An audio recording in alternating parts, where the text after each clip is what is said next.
Hi అండి. ఈరోజు 2 కేజీల బగారా రైస్ చేసుకుందామా. 2 కేజీలు అంటే కొలత గ్లాస్ తోటి 6 గ్లాసులండి. రైసు 6 గ్లాసులు శుభ్రంగా కడిగేసి పక్కన పెట్టుకున్నానండి. స్టవ్ ఆన్ చేసేసి ఒక పెద్ద గిన్నె పెట్టుకొని ఒక 2 స్పూన్ల నెయ్యి, ఒక చిన్న గిన్నెతోటి ఆయిల్ వేసుకున్నానండి, కొలత గిన్నెతోటి.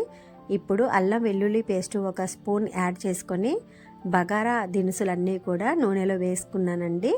అలాగే కొంచెం కొత్తిమీర, పుదీనా కూడా యాడ్ చేసుకుందాం. పచ్చిమిర్చి కూడా ఒక 10 దాకా కట్ చేసి వేసుకున్నానండి. కస్తూరి మేతి ఉంటే కూడా యాడ్ చేసుకోండి, చాలా బాగుంటుంది. నా దగ్గర నిండుకుందండి. ఇంకా మీకు జీడిపప్పు అట్లాంటివి ఉంటే కూడా వేసుకోండి. నేను మామూలుగా ప్లెయిన్గా చేస్తున్నానండి. దీంట్లో క్యారెట్ కూడా యాడ్ చేసుకోవచ్చండి. ఇప్పుడు వాటర్ వచ్చేసి నేను రైస్ 6 గ్లాసులు అన్నాను కదండి, మనం వాటర్ వచ్చేసి 10 గ్లాసులు తీసుకుందామండి. ఎందుకంటే రైస్ ఆల్రెడీ సన్న బియ్యం అండి, అందులోనూ బగారా రైస్ కూడా కాదండి, మళ్ళీ నాని కూడా ఉన్నాయి కాబట్టి మనం ఎక్కువ వాటర్ తీసుకోవద్దండి. ఎప్పుడైనా సరే బగారా అయినా బిర్యానీ అయినా సరే ఆవిరికి ఉడకాలండి. నీళ్లు పొంగుతున్నాయండి. కొంచెం అంతా సాల్ట్ వేసుకొని ఇప్పుడు మనం పక్కన పెట్టుకున్నటువంటి రైస్ యాడ్ చేసుకొని బాగా కలిదిప్పుకొని మూత పెట్టుకుందామండి. ఒక 70% ఉడికిన తర్వాత మూత పెట్టేసి ఇక కలదిప్పకుండా బరువైన వస్తువు ఏదైనా దాని మీద పెట్టేసినట్టయితే గిన్నె మీద ఆవిరికి రైస్ అనేది కుక్ అవుతుందండి.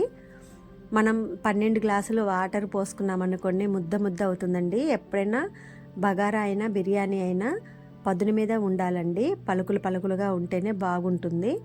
ఇప్పుడు నేను మూత పెట్టేసి దీని మీద చిన్న బరువు కోసం రోలు ఒకటి ఉందండి చిన్నది, అది పెట్టేస్తున్నాను.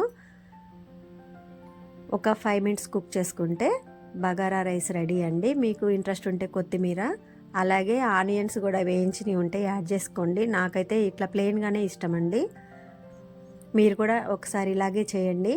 నేను రెగ్యులర్గా ఇంట్లో ఏవి చేస్తున్నానో అవే వీడియోస్ పెడుతున్నానండి. ఈరోజు రథసప్తమి, చేయకూడదు, కానీ ఇంటికి రిలేటివ్స్ వచ్చారు, వాళ్ళ కోసం మాత్రమే ప్రిపేర్ చేశానండి.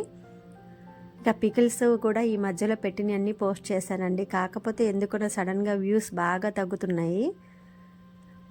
ఈ ఛానల్ మెయింటైన్ చేయటం అంటే ఎడిటింగ్ చాలా హార్డ్ వర్క్ అండి. అటు స్కూలు ఇటు ఇవి మొత్తం కూడా చాలా రిస్క్ అవుతుంది. అయినా ఏ రోజు కూడా వీడియోస్ పోస్ట్ చేయకుండా ఉండలేదండి. మన కంటెంట్ నచ్చితే మన ఛానల్ సబ్స్క్రైబ్ చేసుకుని వీడియోస్ అన్నీ కూడా లైక్ చేయండి. మీ సపోర్ట్ అనేది కంపల్సరీ కావాలండి. Thanks for watching.